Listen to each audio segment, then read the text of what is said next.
Her er en lille historie om at gå i psykoterapi, når man har lavt selvværd. Indtalt af psykoterapeut Anja de Ture. Lus i eget hus. Hendes navn var Lene, men hun følte sig ikke som en Lene. Hun følte sig mere som en skygge af sig selv, som et væsen, der aldrig helt passede ind.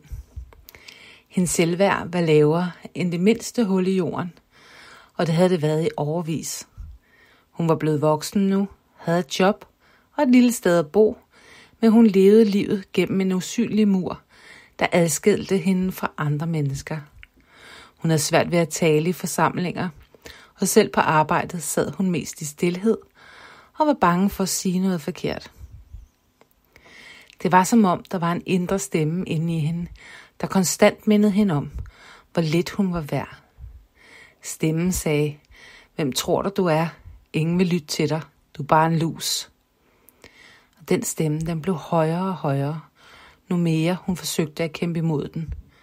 Hun havde længe ønsket at række ud efter nogen, men hver gang blev hun mødt af et indre ekko af afvisning.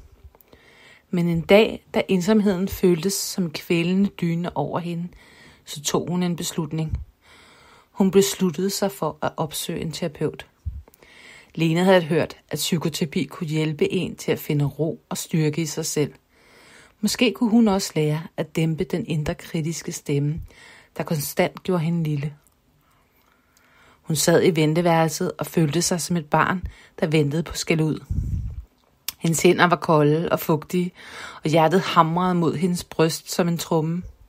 Men nu, hvis terapeuten også ville dømme hende, ligesom de andre havde gjort. Men da døren åbnede, og psykoterapeuten smilede varmt til hende, forsvandt noget af angsten. De satte sig i et lille, hyggeligt terapirum. Der var tæpper og puder, bløde farver på væggene og et stort vindue, der lod dagslyset strømme ind. Lene trak vejret dybt og begyndte at tale. Hun fortalte terapeuten om sin barndom. Hvordan hun altid gik i det samme slidte tøj, fordi der ikke var penge til nyt.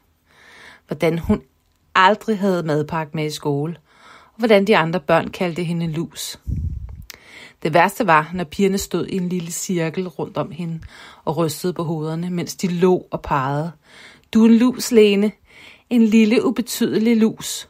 Ordene skar i hendes hukommelse, som var det i går. Hun kunne mærke det fysisk i sin brystkasse.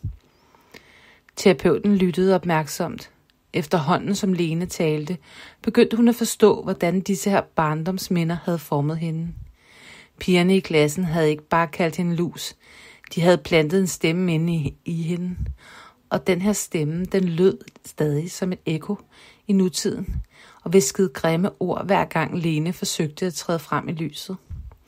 Så det er som om, du tror, du er en lus, spurgte terapeuten hende. Lene nikkede og så ned. Ja, jeg ved godt, det lyder skørt, men det er altså sådan, det føles. Okay, sagde terapeuten. Så lad os prøve noget sammen. Hvis du nu var en lus, hvad vil du så gøre? Hvad for nogle kræfter vil du så have? Lene, hun så lidt forvirret ud. Lus? De kan vel bide?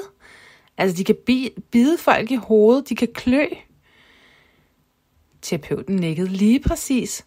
Og hvad så, hvis vi nu forestiller os, at alle de der piger, der mobbede dig, de står lige her foran os på gulvet lige nu. De kan ikke gøre noget, de kan ikke sige noget.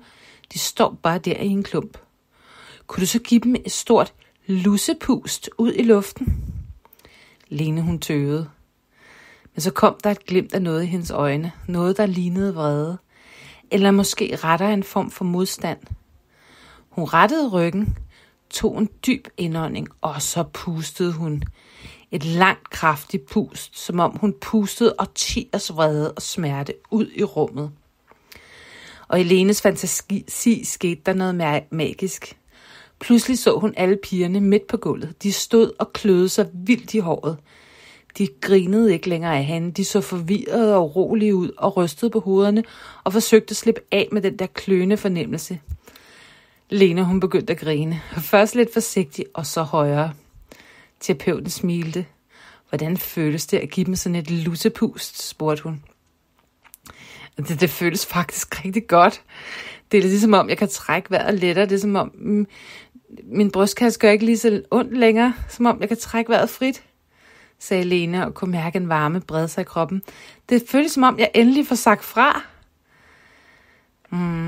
Det var en måde at sende vreden mod dem på, sagde terapeuten og lænede sig fremad. Men nu handler det om dig, Lene. Hvordan kan vi få dig til at føle dig større og stærkere?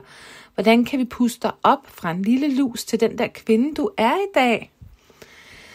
Lene, hun så tænksomt på hende. Hun lukkede øjnene og forestillede sig selv som en lille bitte lus, der langsomt begyndte at vokse. Hun voksede sig større og større. Til sidst fyldte hun hele rummet. Hun kunne mærke styrken komme tilbage i sin krop, som om hver eneste celle vågnede op og blev levende. Da hun åbnede øjnene igen, så var hun ikke længere den lille Lene, der var blevet mobbet i skolen.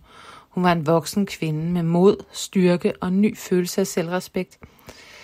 Ej, jeg er ikke en lus, sagde hun beslutsomt. Jeg er Lene. Terapeuten nikkede anerkendende. Ja, du er Lene, og Lene fortjener at tage plads i den her verden nu. Hvad tager du med dig fra vores samtale i dag? Lene tænkte sig om et øjeblik og smilede så stort. Jeg har lyst til at gå ud i verden og bare købe mig et stort hus. For den her lus bor nu i eget hus. Terapeuten, hun grinede og klappede i hænderne sådan. Det var bare smukt sagt, Lene. Husk det. Du har ret til at tage plads. Til at have et hus, både i verden og i dig selv. Da Lene gik derfra, følte hun sig lettere. Som om hun havde pustet nogle af de gamle stemmer ud, og i stedet indåndede nyt mod. Hun vidste, at rejsen ikke var slut. Der var stadig meget at arbejde med. Men hun havde taget det første skridt, og det føltes stort. Det føltes så godt.